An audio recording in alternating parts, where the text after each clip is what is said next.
This is one of the bigger revival stories for me personally. And no, I'm not exaggerating, at least not by much. Let me preface this by saying this is just my personal experience. Solo Leveling isn't some show that the anime community has turned its back on. On the contrary, back when season 1 aired, it was pretty much a fan favorite. A lot of people loved it, but I was one of the vocal minorities who was a bit more critical about it. I haven't made a video about it, and let's say the comments section was spirited. Look, I'll be the first to admit it, I probably said a few things that ruffled some feathers. Was I a little harsh? Maybe. But here's the thing, season 2 has me rethinking my stance. I'm not about to declare that Solo Leveling has suddenly become the pinnacle of anime storytelling, but I'll give where credit's due. It's a much more enjoyable show now.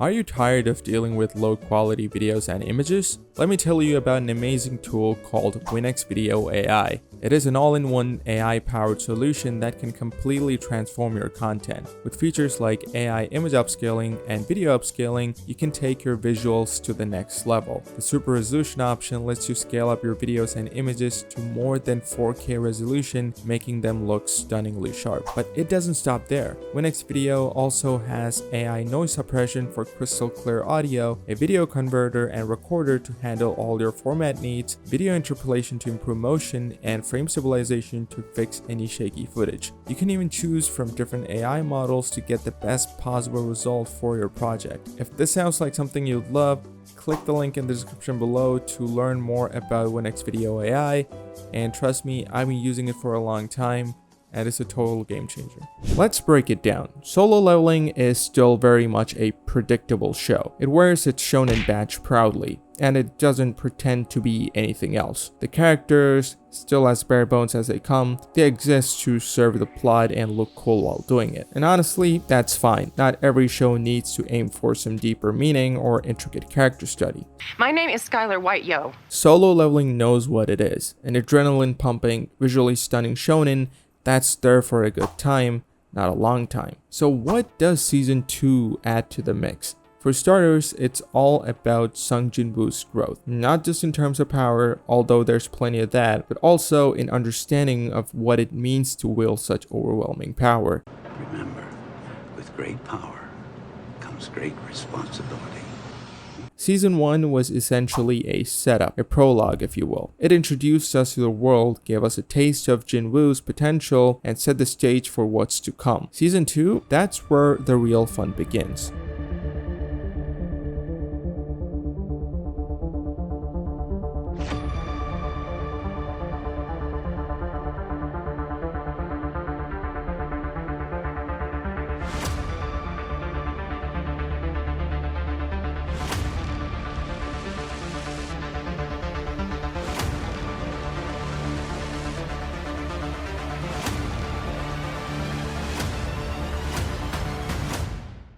One of the biggest changes in season 2 is the sheer scale of everything. The stakes are higher, the battles are bigger, and the enemies are tougher. It's not just about Jin-woo climbing the ranks anymore. He's no longer fighting for himself, he's stepping into a larger role in the world. If you thought season 1 was a power fantasy, season 2 takes it to a whole new level. Jin-woo is practically untouchable at this point, and the show doesn't shy away from showing just how ridiculously overpowered he's become. But instead of feeling repetitive or boring, it's actually kinda satisfying to watch. There's something undeniably entertaining about seeing him steamroll his way through hordes of enemies. But it's not all mindless action. Season 2 also delves deeper into the lore of the world. We get more insight into the mysterious system that governs Jin-woo's powers, as well as the shadowy entities pulling the strings behind the scenes. The show starts to hint at a larger, more complex narrative that extends beyond Jin-woo's personal journey.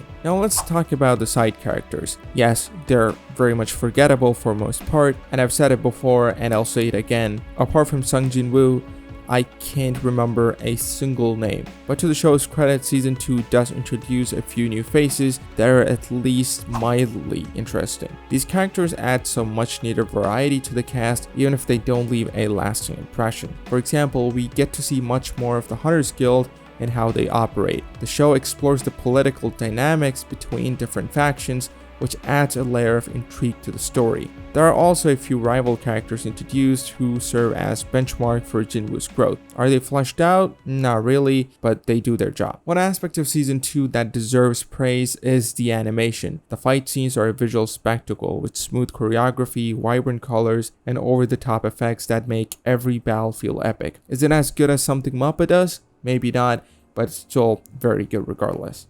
While the art style doesn't quite capture the charm of the original manhwa, it's still very gorgeous to look at. The show knows how to play to its strengths, and the visuals definitely one of them. Now let's address the elephant in the room, Sung Jin-woo's personality. He is still very much the stoic, silent protagonist whose primary function is to exude coolness. But in season 2, we start to see glimpses of something more. There are moments where he shows vulnerability, albeit briefly, but the show doesn't dwell on them for long. At its heart, Solo Leveling is still very much a power fantasy. It's about watching one guy go from zero to hero, obliterating everything in his path along the way. And honestly, that's what makes it so much fun. The fights are intense, the stakes are high, and the pacing is lightning fast. Before you know it, an episode's over and you're left wanting more.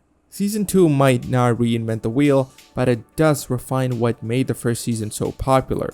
It leans into that flashy, over-the-top action while expanding the world and hinting a larger narrative. It's still shown in fast food, a happy meal. So where does that leave us? Solo Leveling isn't going to end up on my list of all-time favorites, but it doesn't need to.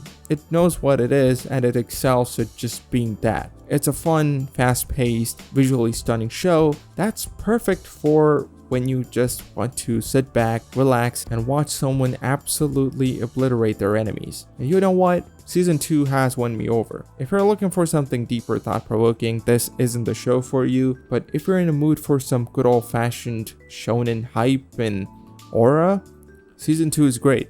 Anyway, that's about it. Thanks for watching. Also, maybe comment down below your favorite anime of the season.